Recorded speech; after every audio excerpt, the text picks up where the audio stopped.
Desa Pekon Sukoharjo, Kecamatan Sukoharjo, Pringsewu, terdapat sebuah sentra peternakan hewan unggas yang berasal dari daratan Amerika, yaitu ayam kalkun.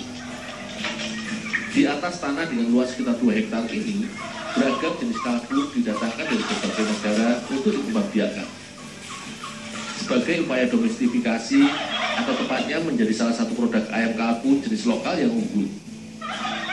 Perjalananku di Lampung kali ini tidak sekedar membantu tentang budidaya ayam kalkun, melainkan juga belajar membuat produk olahan dari daging unggas yang dikenal akan suaranya yang unggas.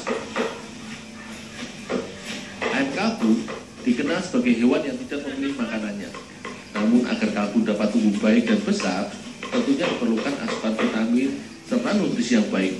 Salah satunya makanan dari sayur atau dedaunan seperti daun murbei yang juga ditanam dari kebun yang berada di wilayah peternakan. Tanaman murbei atau istilah latinnya Morus alba biasanya ditanam tidak untuk diambil buahnya saja, melainkan daun dari tanaman yang masih satu kerabat dengan pohon andalas ini dikenal juga merupakan sumber zat besi serta protein. Tak heran jika daun murbei yang seringkali dijadikan pakan bagi ulat sutra ini juga menjadi asupan nutrisi yang baik untuk kalkun atau unggas lainnya.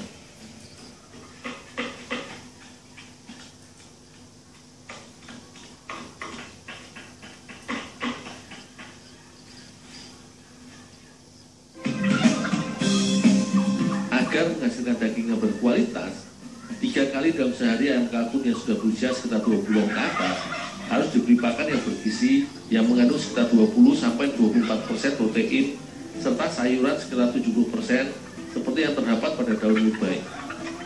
Selain itu, juga diberikan suplemen dan multivitamin agar ayam kalkun tidak mudah terserang penyakit. Ayam kalkun biasanya baru bisa dipanen ketika sudah memasuki usia 6 bulan ke atas. Meski ayam kalkun tergolong unggas yang dalam perkembangannya tidaklah sepesat ayam ternak, namun karena ukuran dagingnya yang besar dan dikenal lezat, hewan ini kini mulai banyak diternakkan di Indonesia. Selain itu, daging kalkun juga dikenal memiliki kandungan gizi yang baik bila dikonsumsi oleh tubuh, karena lebih rendah kolesterol bila dibandingkan dengan daging ayam dan 2 kali lipat lebih rendah dari daging sapi.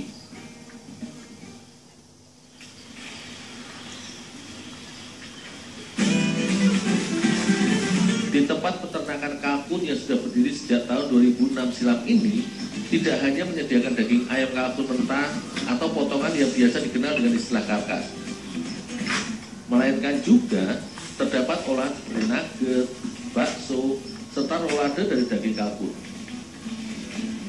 Kali ini, aku membantu Ibu Irna untuk membuat salah satu olahan dari daging kalkun di sini, yaitu rolade kalkun. Sementara Ibu Irna menyiapkan beberapa rempah seperti cabai, bawang merah, bawang putih, serta jahe sebagai bumbu, aku menyiapkan daging kalkun.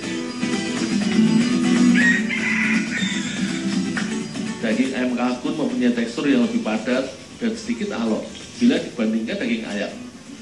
Agar mudah diolah, daging kalkun harus dipotong kecil dan dipisahkan dari tulangnya atau difilet.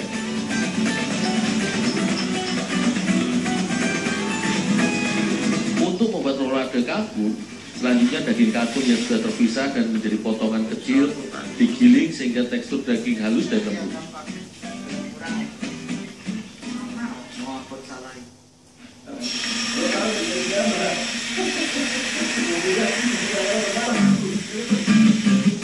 Olahan yang biasanya dikenal terbuat dari daging cincang ini dinamakan rolade karena proses membuatnya yang dicincang halus kemudian digulung. Selanjutnya, Ibu Irna menyiapkan kulit luar dari telur sebagai pembungkus adonan.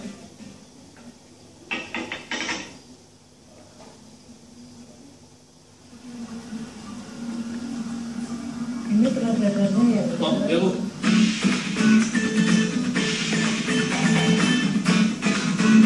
Rolade sendiri sebenarnya merupakan salah satu resep olahan makanan dari Eropa yang diperkenalkan ketika zaman pendudukan Belanda pada masa silam. Rolade konon berasal dari Prancis, roller yang berarti digulung. Proses selanjutnya, daging kalkun yang telah digiling halus tadi dibuat adonan dengan ditambahkan telur serta bumbu sederhana seperti garam dan merica. supaya menambah cita rasa dari daging kalkun yang dikenal gurih.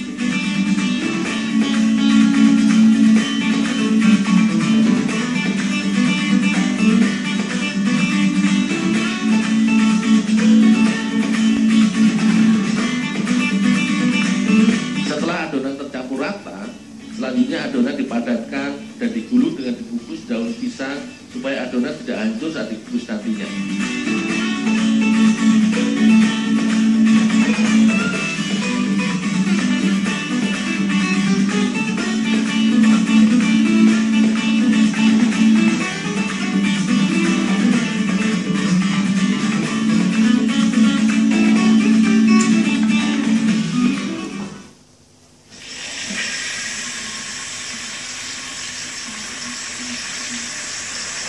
Setelah diolah menjadi rolade, daging ayam kalkun juga diolah menjadi salah satu resep masakan khas Lampung yang dikenal akan sensasi rasanya yang gurih dan menggugah selera, yaitu gulai tapok. Proses pembuatan gulai tapok sebenarnya hampir sama dengan proses pembuatan resep masakan gulai lainnya.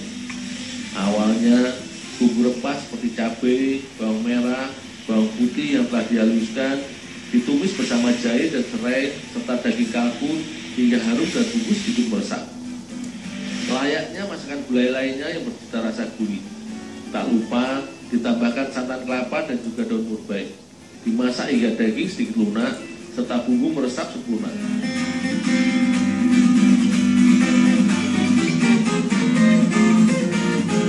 Sementara Ibu Ina menyiapkan masakan gulai tapok, aku menyelesaikan resep olahan rolade dengan mengukus adonan hingga matang.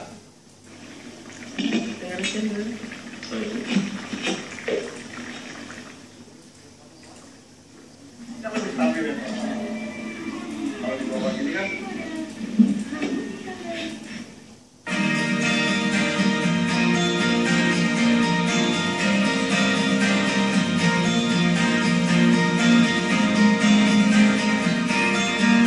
Menikmati makan siang dengan menu rolade kalkun dengan kuah dari gulai tapok setelah membantu mengurus peternakan menjadikan lelah seolah terbayar sudah.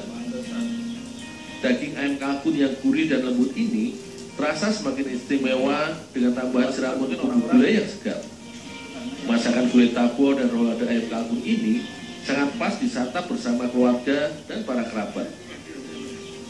Daging kalkun termasuk dalam kategori daging putih yang kaya akan nutrisi seperti protein dan zat besi. Selain itu, daging kalkun, kandungan lemak dan kolesterol pada daging kalkun cukup rendah. Bahkan berdasarkan penelitian di Amerika Serikat, anak-anak dalam masa pertumbuhan dianjurkan mengkonsumsi daging kalkun ini karena baik untuk membantu menjaga kesehatan jantung serta sistem kekebalan tubuh.